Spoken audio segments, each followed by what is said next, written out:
Hi, everybody. I'm Diane Brady. I'm here with Joe Megibow, who is the CEO of Bright Cellars.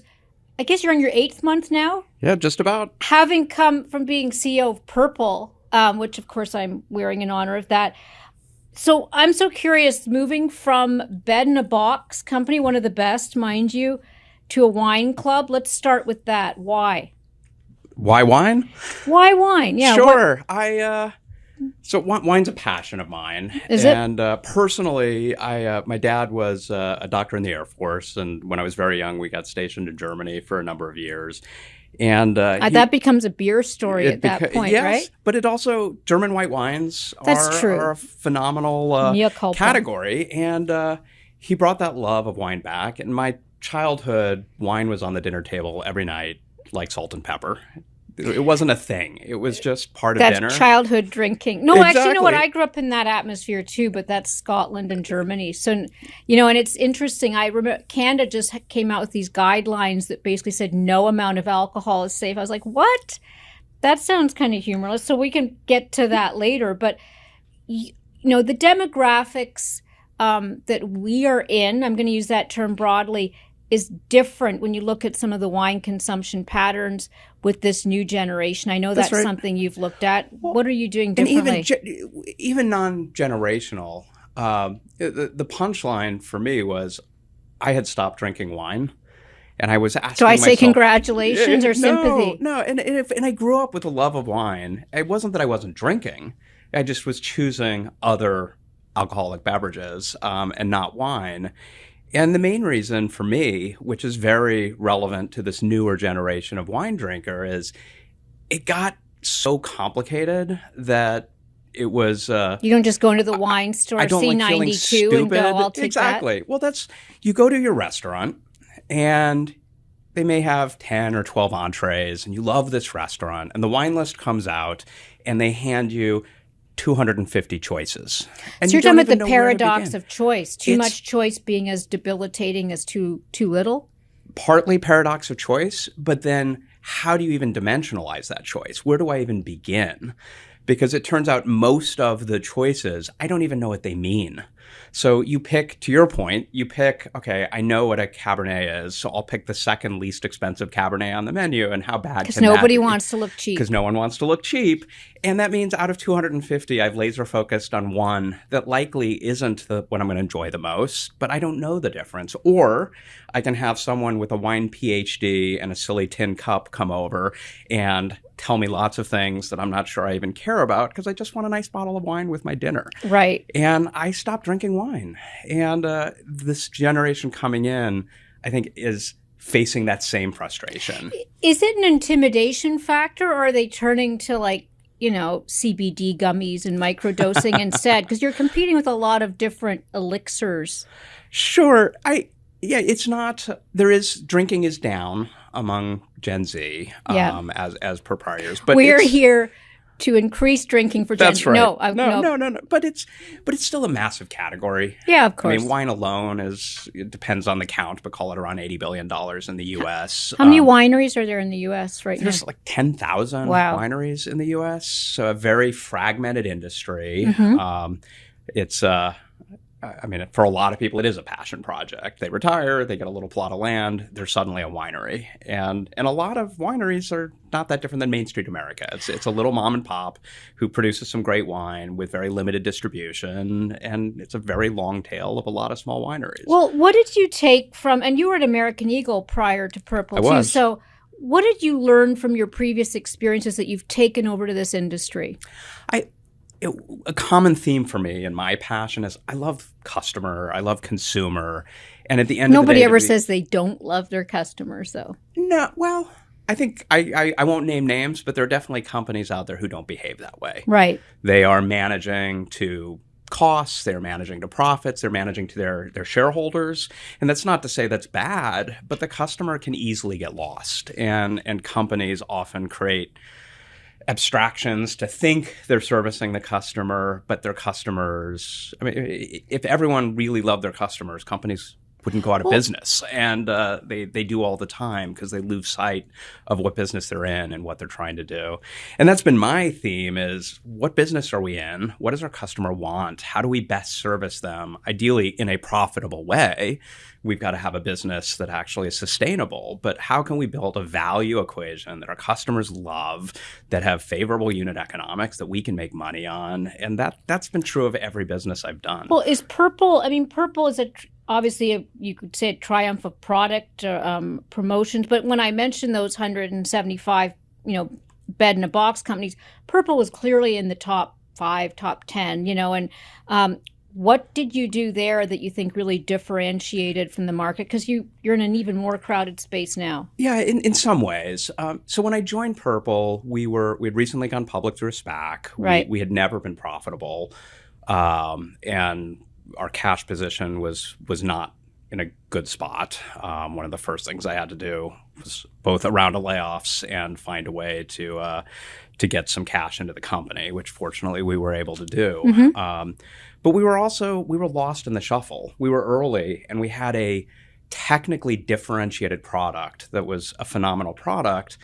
But with all the new entrants, they were making all the new claims that we were. My world's best coffee. That's right. Who doesn't have it? My first day on the job, I did an all hands with the whole company, and I read all of these claims about how great our mattress was.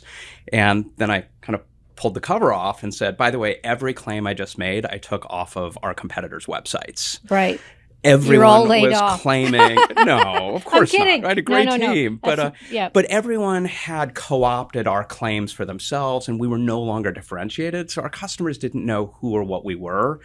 And we had to, at the time, Casper was doing phenomenally well as a brand, and I challenged the team just at minimum, anytime anyone references Casper and someone else, let's always at least be the and. It's like Avis, we try harder. You wanted to be the Avis I wanted of to be the mattresses. Avis try harder. And in the end, we ended up on top. But and so what did you do? I know we're talking about wine here, but what did you glean from that you're now adapting to this? Well, we lost our way in what our story was. Like our launch at Purple was around a very viral, successful video, this Goldilocks video with an egg drop. And we celebrated the funny, and it was very intoxicating to get the views. But we ended up becoming more like a media company that drove views and not a mattress company that was selling benefit. Yeah, right. And we had to get back to what are we selling? Why is it good for our customers? And let's make sure we're saying that. And it's the same thing with what I'm doing now. So I've actually used Bright Cellars because I immediately recognized it when I went to the site and they started asking me, do you like Snickers or Reese's peanut butter cups, hot tea, Arnold Palmer, margaritas or scotch, party or beach? I guess it's an algorithm that tells me, does she like sweet wine? Is that preceded you coming in, didn't it? It did. Why is that? Has that been a winning proposition, or what? Absolutely. What are you doing differently? And we're just getting started on that data side. The founders came up with a really novel way to deconstruct taste. And the quiz asks things. Nothing about wine, really. It's things anyone knows. And as you said, do you prefer milk chocolate, dark chocolate, or gummy I don't know what bears? Snickers versus Reese's peanut butter cups is. That nutty versus oaky? I'm not sure. And we ultimately, under the hood, are deconstructing that into things like your preference for acidity and astringency and bitterness and sweetness and those kinds of factors, which allow us to build a profile. That profile, because every wine we can actually assign or ascribe similar kinds of dimensions, just to get you started, just to get you going with wine. And we assume you may not know anything about wine. That actually allows us, we then factor in, because we have millions of reviews, so we know what kind of people like which wines. We can get you started with a box that you have a really high probability that you're going to like, if not all, most of what we send you. It does feel like a millennial Gen Z, hey, tequila drinker, come try wine. What have you done? Because they obviously, when somebody's brought in from the outside, by very nature, it seems like a change agent kind of role. So that's right. That algorithm was in place. What was missing in terms of what your own mission is? we were getting really good at attracting people in, but at the core, we had to be a successful subscription company, which meant attracting. You don't want people like me who get the discount box and then say, I'm going to move to Martha Stewart next. So when I joined, and we were a young company, we grew like crazy through the pandemic, right, as many alcohol businesses did. But top line growth does not mean healthy business. Top line growth does not mean profitability. And it turned out we were scaling an upside down value prop. What do you mean by that? What does it mean to scale an upside down value proposition? So for us, exactly what you were saying on like the deal hunters, the people coming in. And I apologize for that, by the way. No, it's human nature. It works. If we were giving away a lot of value on the first box, but we're not acquiring people who have any intent of sticking with us, then we actually are running an unprofitable business. So what do you do differently to get around that? So thing one is, let's make sure anyone who's buying from us knows what they're buying into. So for example, I mean, when I joined, more than 50% of people who bought a first box never got to a second box. They were deal hunters. Some of that was the channels we were going after. We found that there were highly efficient, low acquisition cost channels that drove people in, but they were just coming for the deal. They had no intention. And one easy way to look at that is I found like 10% of people in those channels canceled their subscription the day they signed up. We hadn't even shipped the box yet, and they were already just canceling it. They wanted a value on a first box. Right. So some of the changes we've rolled out, for example, is instead of, say, giving you $60 off the first box, which encourages that deal hunter, how about if we give you $100 but off the first 4 boxes? Mm-hmm. So a better value equation. You actually get a better deal if you have any intent of sticking with us for 3 or 4 boxes. But we're going to now attract the kind of customer who actually is interested in a subscription with a good value equation. That alone throws us into profitability. And we've got layers of those kinds of efforts that just convert this into getting the right customer on the right value. And your job's not to change the zeitgeist, but I do want to talk about the zeitgeist in terms of the overall wine consumption is trending down, certainly with this new generation. Especially with the new generation. And, you know, I don't think it's just a matter of choice. I mean, some of it's, frankly, alcohol abstinence altogether. I mean, what do you see as that? Where are the areas of growth for the industry and for you? Well, first of all, it's generational, which is just how do we become more relevant? Some contraction. We're a tiny percentage of a very big industry. So that the category is retracting at some level doesn't concern me. And you have plenty of choice for product, right? That's right. Yeah. We could grow our business substantially in a shrinking category, just given the massive scale of this category. Mm-hmm. It's really how do we become more relevant to a generation that it turns out they like wine. The issue isn't that this just doesn't resonate with them. What they don't like is what wine has become, the wine culture, how you buy wine. And it's a category that has been engineered to make you feel stupid. It's a category that has started to index far more towards the ultra elite, the really expensive wines, and the building big brand around that. And wine's been around for thousands of years. It's one of the oldest alcohols out there. Yeah, there's a lot of cheap out there. I'm saying historically. Yeah. But it's But one thing that's true about wine is it's always been something about joy and bringing people together. You look historically, and celebration and wine, they're always paired. And to us, that's the crime. It's if wine and joy go together. And most of our customers typically drink wine with a family member, with a friend, their way, on their terms, in the real world. Pizza, sweats, whatever. Yeah, how do we get back to that? And one of the sayings we have is wine is meant to be poured, not stored. That's the point. So it sounds like you're actually taking inspiration from the early days of Purple. So there's a marketing challenge. There is a marketing challenge. Cutting through the clutter.